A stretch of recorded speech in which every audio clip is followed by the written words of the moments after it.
Let's talk a little bit about some of the components that go into these courses.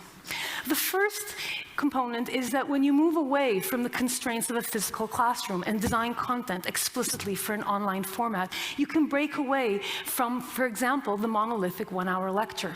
You can break up the material, for example, into these short modular units of 8 to 12 minutes, each of which represents a coherent concept. Students can traverse this material in different ways depending on their background, their skills, or their interests. So this format allows us to break away from the one-size-fits-all model of education and allow students to follow a much more personalized curriculum. Now, fortunately, technology has come a long way, and we can now grade a range of interesting types of homework.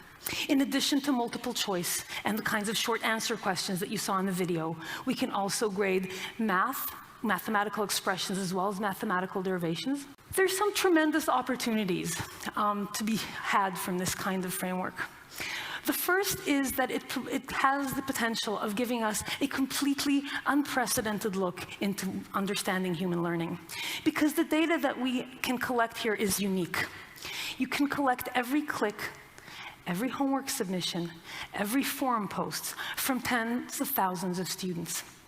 So if this is so great, are universities now obsolete?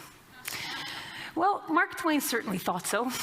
He said that college is a place where a professor's lecture notes go straight to a student's lecture notes without passing through the brains of either.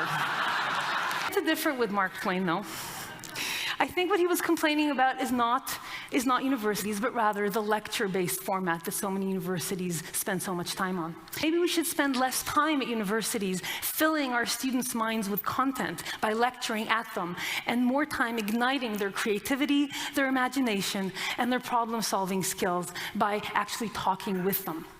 So how do we do that? We do that by doing active learning in the classroom. So there's been many studies, including this one, that show that if you use active learning, interacting with your students in the classroom, performance improves on every single metric, on attendance, on engagement, and on learning as measured by a standardized test. You can see, for example, that the achievement score almost doubles in this particular experiment. So maybe this is how we should spend our time at universities.